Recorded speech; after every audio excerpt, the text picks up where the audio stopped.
And so whenever they transact business with you, no matter what your name, even if you're in your proper person, they will write it in capital letters, which takes it out of the natural state, which is grammatically incorrect, but you don't question it.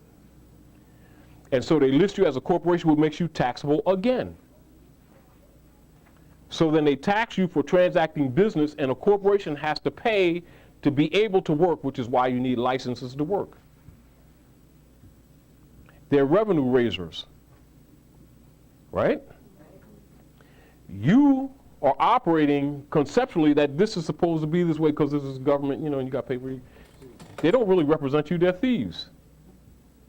That took over your government. And then, as an example, you see the Constitution says, Article 4, Section 4 guarantees for every state in this union a Republican form of government. And then you turn around and you tell your children this is a democracy because the politician told you that. And you don't even challenge it even in your own mind. That's slavery. And it's a pact you just made with them. And so you've agreed to a fraudulent jurisdiction that they created.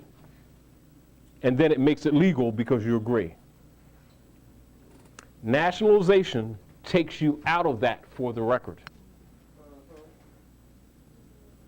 And puts you back on a solid rock or on a proper standing in your proper person. If you understand conceptually what that really represents, back to the nationality card, your concept of mind makes that card operable, not the card.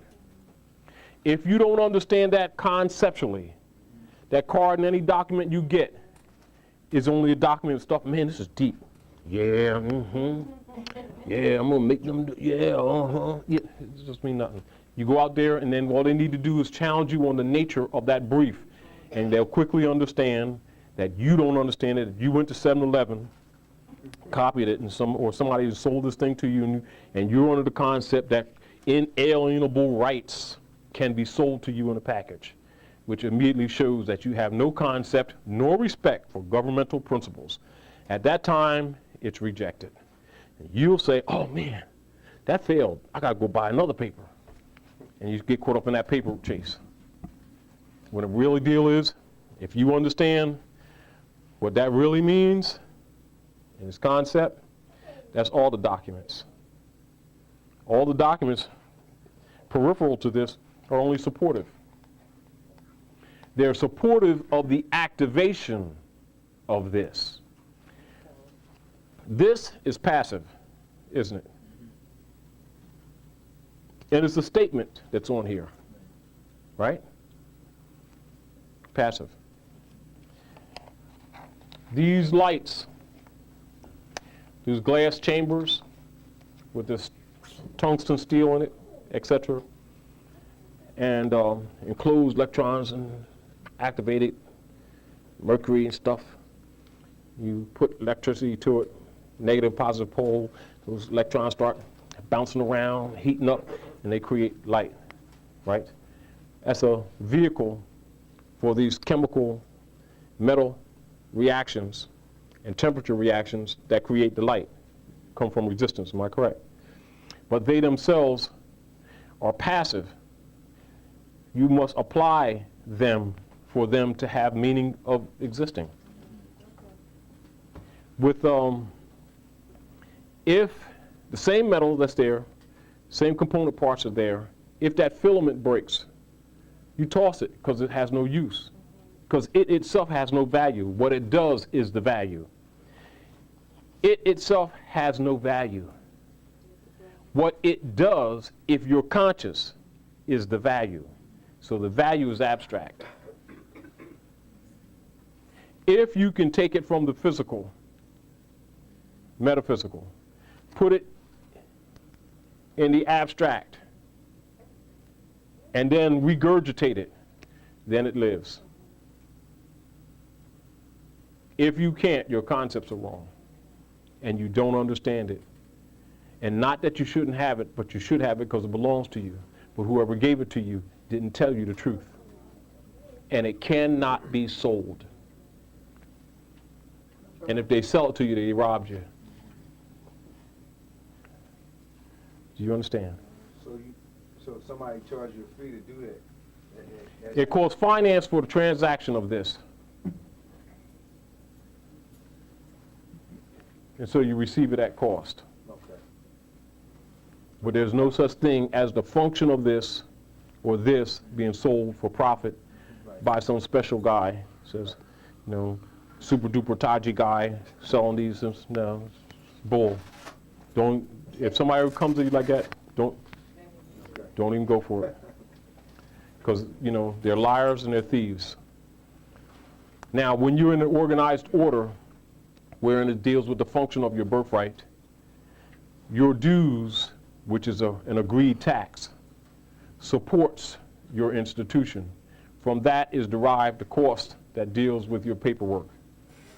There's no such thing that you come to me, super duper Taji guy, and I got some package to sell you that functions with execution of the function of your birthright.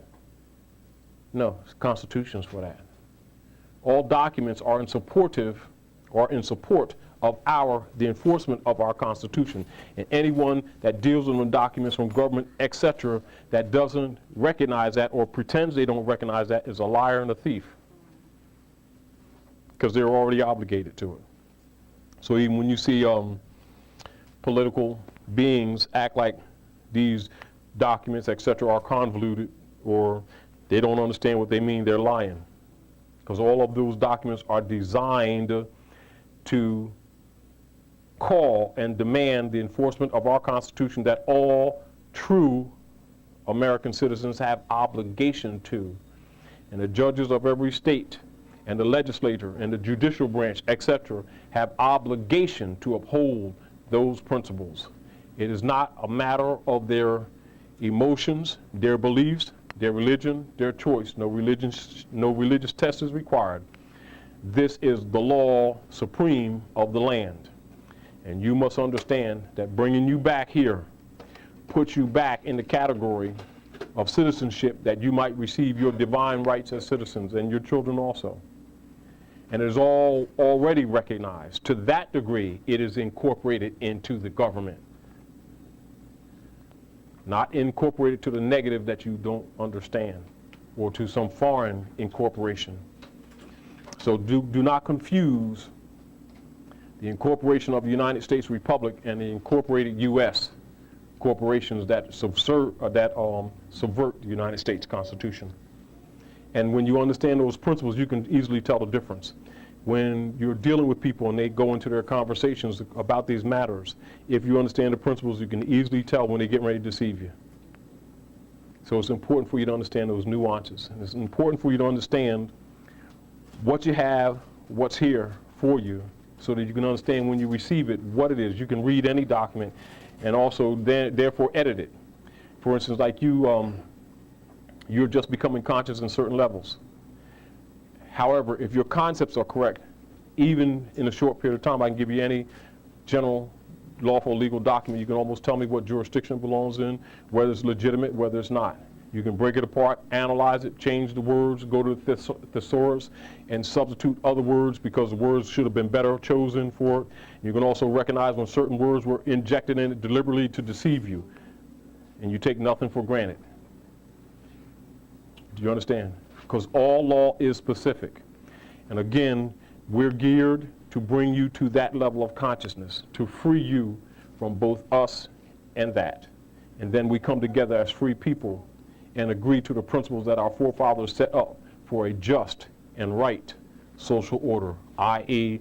the United States of Morocco, which came out of constant wars between the Roman European nations and the Moorish Moabite nations. And they will be listed as Punic Wars, Christian Crusades, Battle of Tours near Poitiers, France, French Revolution, so-called American Revolution, and the enslavement of the Moors, and so-called Columbus defeating the Moors, Queen Isabella, King Ferdinand defeating the Moors, and they finally come into the Western Hemisphere and colonizing the West, and then all of a sudden you got black people. Once you learn the truth, all that starts, what? The chronology starts having meaning to you. The relationship of all of that starts having meaning to you. The motivations of politics has meaning to you. The motivations of certain political figures has meaning to you. You can tell what they're going to do before they do it. And you'll know why they do it, and you can project that they're going to do it, because you already know that they're fixed. But you also know that the truth must be told in order to change. It doesn't change because people need a change. It changes because the truth comes out, if you understand. In other words, if the truth doesn't come out, things will stay the same, corrupt. But the truth in the nature of changing the mindset of people causes them to lose faith in the institutions, because now they're starting to examine facts. And they don't give their energy anymore to the institutions. And just like any other corrupt plant, it dies for lack of water, lack of substance, because the vampire needs your blood to live. And if you stop giving them your blood, you understand, the vampire will wither and die. Now that's the truth. And so when you start commanding the enforcement of our Constitution, the fraud that has veiled over it and pulled that cloud over it will begin to dissipate. Its power is not itself. Its power is your ignorance. It's right there for you. And so back to the point, even when you look at the dollar bill and you look at the Great Seal that's on the dollar bill, and you look at the flying bird with the olive branch in one hand and the arrows in the other hand, both war and peace. You know, when you begin to really understand all those symbols and you start uplifting those principles which are in favor of uplifting fallen humanity, all those warlike energies will fall. They are necessary because of the ignorance and because of the negative intent. And again, even back to the principle that most people don't even know that the United States has a dual seal. And doesn't that represent both the positive and the negative, the higher self and the lower self? It does, doesn't it? But they're always there. It's not like one's going to disappear. What we have at this point is things are out of balance. We have to bring balance back. Balance has to be brought back. Peace has to be brought back, because the falsehood must be dissipated. Once you understand that, you understand the value of that nationality card. You understand that when good astrologers come on the scene, and there's very few, all right? So you have good sorcerers, and you have negative sorcerers. Negative sorcerers have pretty much had control of everything. And so they have pretty much set these institutions up to their favor. And the world is in corrupt disarray. And so when you have good shaman come like Noble Drali, their first mission is to kill him. When Yahshua come, their mission is to kill him. They already know what they're teaching. They already know where they're coming from. They don't need to begin to understand that. They play that game for the public. They already know what's up. They get rid of them because they know that they'll kill institutions if this truth gets out. Do you understand? As example, just what you said. One of the issues when Yahshua was disputing with the doctors of the law, one of the first things that he did was turn over the table of the money changers to demonstrate to man, us, what is to be done with these institutions that we keep believing that's quote unquote leading us to God, unqualified, right? What do people do? Turn the tables back up and been putting money back on them ever since, and then calling on Jesus to come rescue them. I mean, do you see the contradiction? Meaning that they didn't get the lesson, they missed it. Noble Drali come, and what is one of the things that he teaches? If you pay attention to the lessons Drali teaches, his instructions bring you to fundamental truths yourself that removes the middleman. So now, if the middleman ain't there, he can't hinder you. That's why he tailored that Circle 7. It's a tailored, ancient literature, it's tailored for you. Let's look at this other thing. Why were the doctors of the law so upset with Esau, with what people know as Jesus? He went to the scribes. He went to the pharaohs. He went to the Pharisees. He went to all those who had institutions, and he pleaded with them to tell the truth that they already knew, because they were deceiving the people. They put burdens on people. Oh, yes. Many of them agreed, but they never would do it, would they? Peace. Week after. Oh, we got that? Yes. Okay. Now, but what did he do? What is it that really pissed them off about Yeshua? And what did Yeshua do that really put a crimp in all their gears? What Yeshua did is he stopped arguing with the Pharisees. He stopped arguing with the doctors of the law. He stopped arguing with the Pharaohs. He stopped arguing with the leaders. And he took the information directly to the common people. And when he did, the institution started collapsing. And so they set up his assassination. Right, 'cause he knows the people. Which means all institutions live off the blood, the energy, off the common people. The truth and the lesson of Yahshua is this: don't debate with those who should be telling. Take it to the people. Translate. Noble Drali, in order to change the people, you must change their literature. That's the charge he made to the Moors. Another statement by Noble Drali. I may not take Islam across East State Street. Why do you think I'm teaching you? Carry it on. Pay attention to those things, and then go back to that nationality card again. Break it down etymologically and in law, and study behind it. Go into it. And then you can understand its function in society, and you can understand why everybody's scared of it. Because as soon as the people begin to really understand what he did, the institutions will start collapsing, and a new era will roll on in. It is no different than corruption runs for a time in civilization until it becomes such a burden on society that it collapses of its own weight. Truth accelerates it. That's why they're afraid of the truth. Other problem is that usually people who are suffering by it are the greater supporters of it, which is why it lives and why it's so hard to get it going.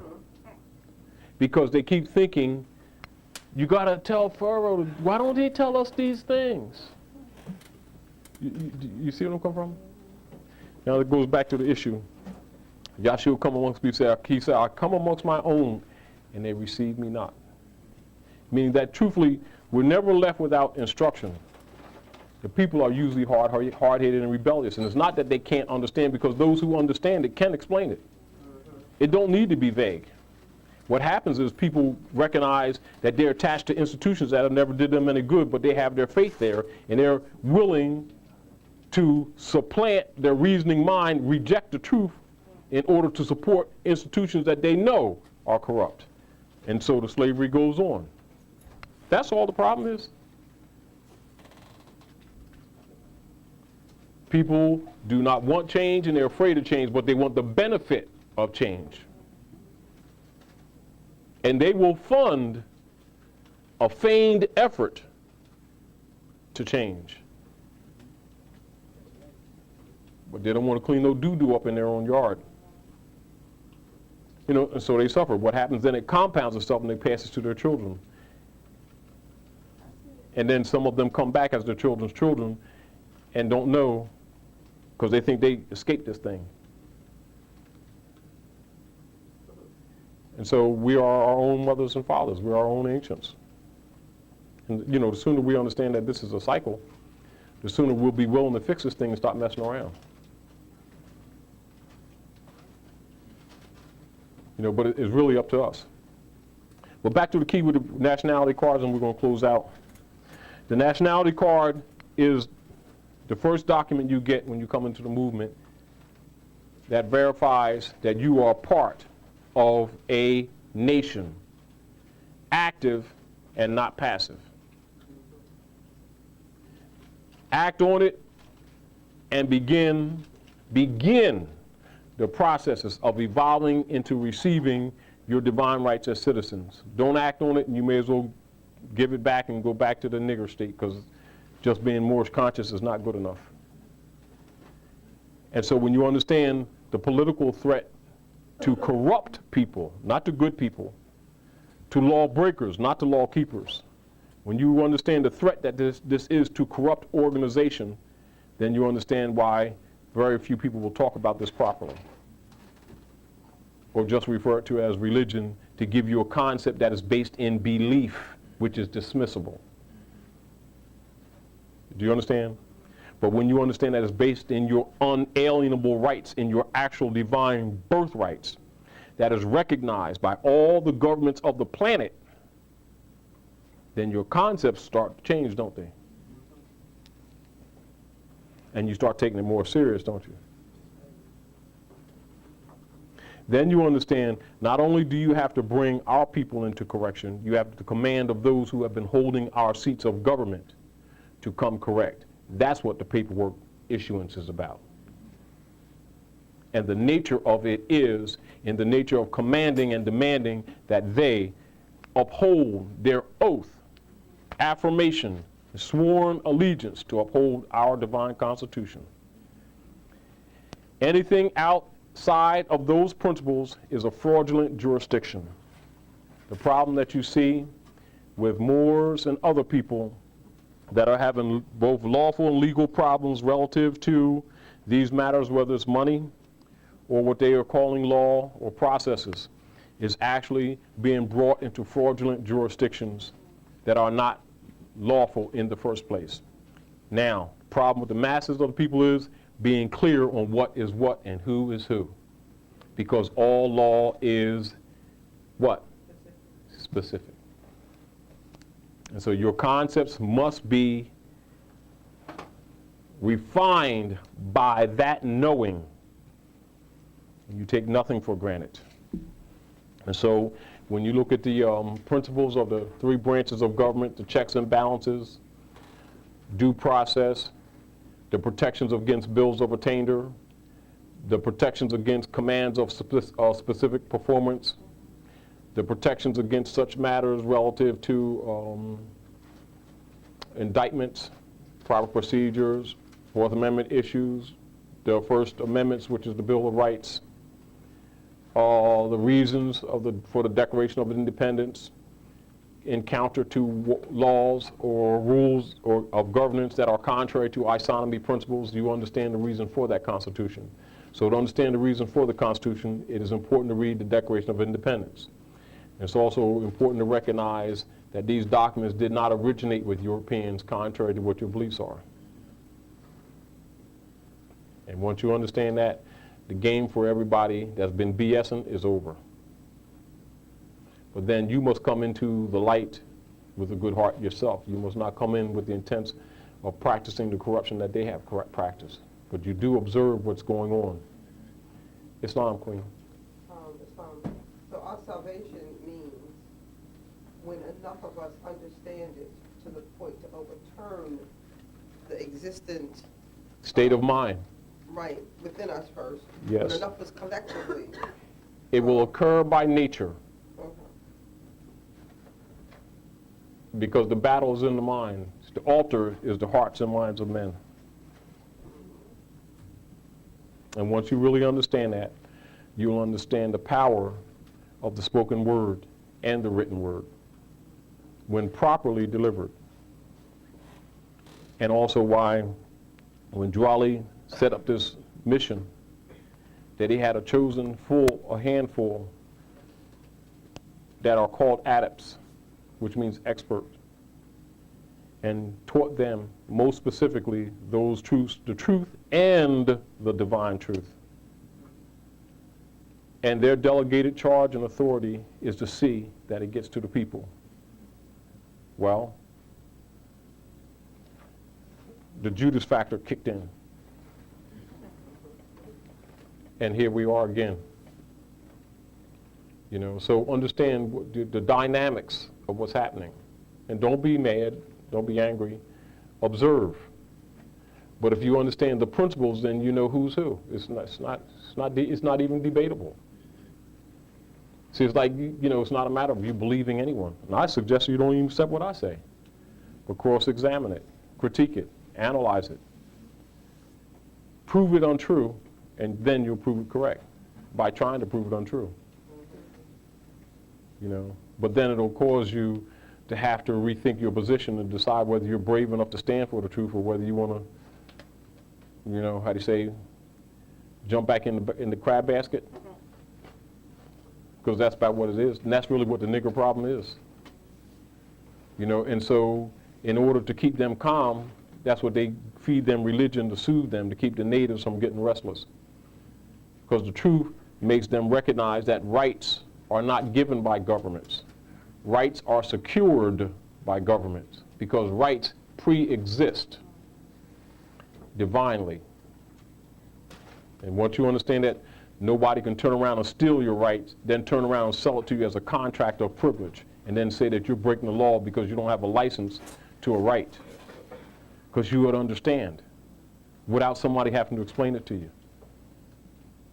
Now that's the truth about your birthrights. The quality of what constitutes a birthright. Do you understand it? Then you understand why they incorporated you as a being.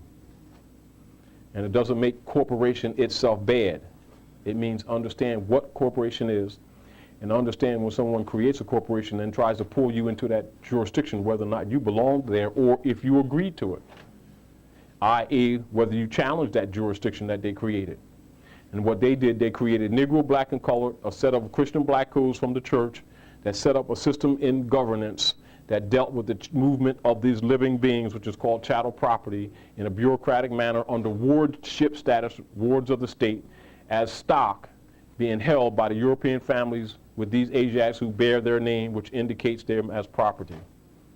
And all certification certificates, etc., relative to those matters, liens are filed against it by the Europeans, and therefore they can smile on your face and you never know they own you. And then when you get bad treatment, they give you an argument, and that argument is called racism, prejudice, and stuff, and you arguing that, and they really stole your birthright. And so when you really begin to understand this, then you go back to this nationality card again and understand that it takes you out of that status for the record. For the record. And back to what you were saying, when you get nationalized, that's supposed to be what? Registered not just with the secretary in the temple, but periodically, and on the cycles of those gates is supposed to be a representative of council who registers these things with the government in which you live. But you're supposed to also live life accordingly. I want to show you something. Look at this. Now this is the Moorish Holy Temple of Science. What you get in the Moorish Science Temple? Now, remember what we talked about a little earlier? And you were saying, well, I asked them, and they said, now, this is the Constitution, all right? Now, I want you to tell me what this sounds like to you, right?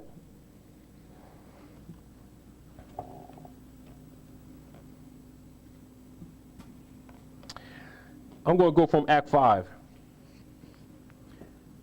This organization of the Moorish Holy Temple of Science is not to cause any confusion or to overthrow the laws and constitution of the said government, but to obey hereby. 6.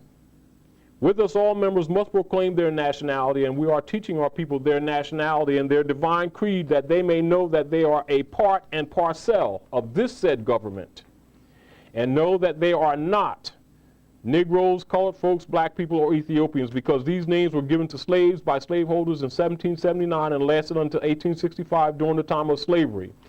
But this is a new era of time now, and all men now must proclaim their free national name to be recognized by the government in which they live and the nations of the earth. This is the reason why Allah, the great God of the universe, ordained Noble Drew Ali, the prophet, to redeem his people from their sinful ways, The Moorish Americans are the descendants of the ancient Moabites who inhabited the northwestern and southwestern shores of Africa. Does that sound like religious to you? Do you have common sense? You have a reasoning mind? You got a fundamental basic sense of governance over your grammar, sentence structure, etc.? Does it sound like worship, or does it sound like a political action?